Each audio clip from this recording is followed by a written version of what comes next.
ऐन निवडणूक रणधुमाळीमध्ये ठाकरेंना धक्का बसलाय। मनसेचे संतोष धुरी हाती कमळ घेणार आहेत। पक्षानं उमेदवारी त्यांना नाकारली आणि त्यामुळे ते नाराज होते। रात्री मुख्यमंत्र्यांची त्यांनी भेट घेतली आणि आज ते पक्षप्रवेश करणार असल्याची माहिती मिळते। प्रभाग क्रमांक 194 हा शिवसेनेला सुटलेला आहे आणि त्यासाठीच खरं तर संतोष धुरी इच्छुक होते, मात्र उमेदवारी मिळाली नाही आणि त्यामुळे त्यांनी नाराज होऊन भाजपमध्ये प्रवेश करण्याचा निर्णय घेतलाय।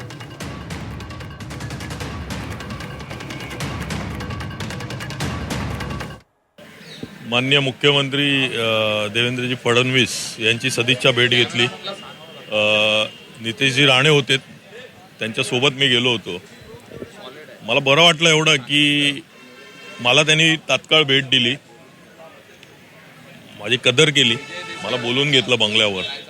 नितेशजी राणे यांनी परवाच्या दिवशी मला संपर्क केला। सिंधुदुर्गावरून ते आले माझ्यासाठी, रात्री आले, सकाळी परत 6 वाजता परत त्यांनी फ्लाय केलं। काहीतरी त्यांना माझ्यामध्ये दिसलं असेल, वाटलं असेल, माझ्याबद्दल चांगलं काहीतरी वाटलं असेल, त्या कारणास्तवच ते आलेत। आणि बाकी जे माझं पॉलिटिकल जे काय आहे ते मी दुपारनंतर तुम्हाला नक्की कळवेन।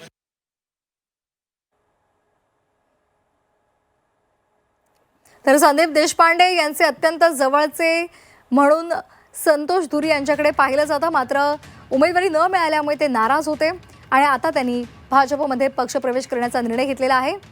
नितेश राणे यांनी आपली कदर केली आणि आपल्यासोबत ते आले आणि आम्ही मुख्यमंत्र्यांची भेट घेतली आणि आता दुपारनंतर मी या संदर्भात अधिकची माहिती देईल, असं संतोष धुरी यांनी सांगितलेलं आहे।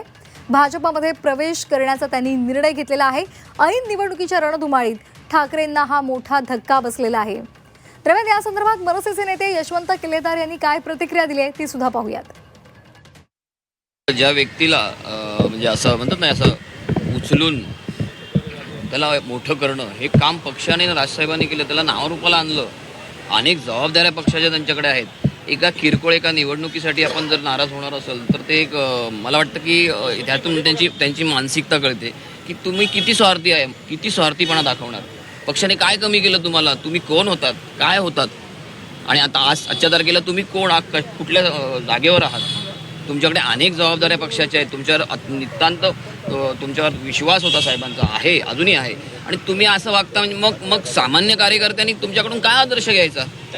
हे म्हणजे मला देखील रात्री मला उशिरा कळलं, मी प्रचारात असतो, मला जेव्हा कळलं मला शॉकिंग होतं माझ्यासाठी। संतोषसारखा माणूस असं करू शकतो म्हणजे नीतिमत्ताच राजकारणात राहिली नाही, काय चाललंय मला कळत नाही। संतोष धुरी हा का ओरिजिनल कुठला सैनिक नव्हता, तो मुकेश पुरव म्हणून एक होता आमच्या इथे, त्याच्याबरोबर तो असतो। ॲक्च्युली त्याला राजकारणाचा काही गंधच नव्हता, परंतु यशवंत किल्लेदार असू दे किंवा ते त्यावेळेचे राजसाहेबांचे जेवढे अनुयायी होते त्यांच्याबरोबर त्यांचे संबंध चांगले होते, त्यामुळे त्यांना तिथे तिकीट दिले। ती पण तिकीट नशिबाने म्हणजे आमच्या दोघांमध्ये फाईट झाली, माझ्यात आणि ज्योती भोसलेंमध्ये 200 मतांनी फक्त निवडून आलेला संतोष धुरी। संतोष धुरी गेल्याने काय विभागात काय 5 पैशाचा किंवा 2 पैशाचा सुद्धा फरक पडणार नाही, एवढी गॅरंटी आम्हाला माहिती।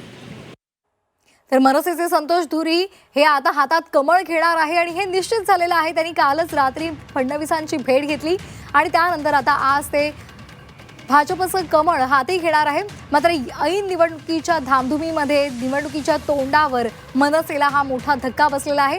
दरम्यान मनसेच्या नेत्यांच्या सुद्धा प्रतिक्रिया समोर आलेल्या आहेत। संतोष धुरी यांना पक्षाने खूप काही दिलेलं आहे, मात्र तरी सुद्धा अशा पद्धतीने त्यांनी पक्षाची साथ सोडणं हे अयोग्य आहे, असं सुद्धा मनसेच्या नेत्यांनी प्रतिक्रिया देताना म्हटलेलं आहे।